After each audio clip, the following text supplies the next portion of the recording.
Un projet ambitieux, saluent certains médias. Oui, mais la Commission européenne a dû faire des choix. 13 milliards pour la politique de défense ou encore compenser les 10 milliards annuels qui vont manquer à cause du Brexit.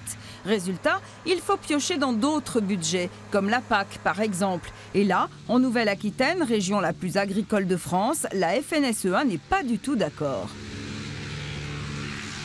Heureusement, ce n'est qu'une annonce de la Commission européenne et la profession agricole de la FNSEA pousse un coup de gueule. Ce qui est annoncé de moins 5%, si on y inclut l'inflation, en 2027, ça ferait entre du moins 10 à moins 15% de baisse du budget de la politique agricole commune. Donc ça, c'est inacceptable.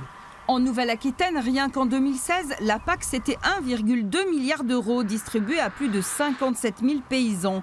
En Limousin, baisser les aides de la PAC, ce serait pire encore, selon la FDSEA. Ça impacterait directement le revenu des éleveurs qui est quand même un des plus faibles en France aujourd'hui. C'est pour ça que nous nous battrons pour garder, je dirais, ces fondamentaux de la PAC agricole commune qui font qu'on a des agriculteurs encore nombreux dans nos campagnes.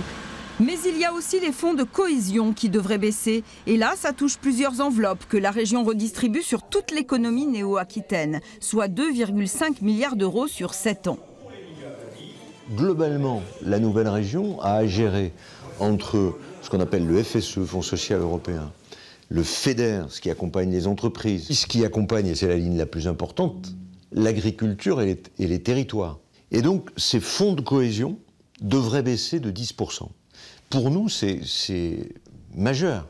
Mais ce sera désormais aux États de négocier avec la Commission européenne. Cela conditionne aussi l'avenir économique du Limousin de 2021 à 2027.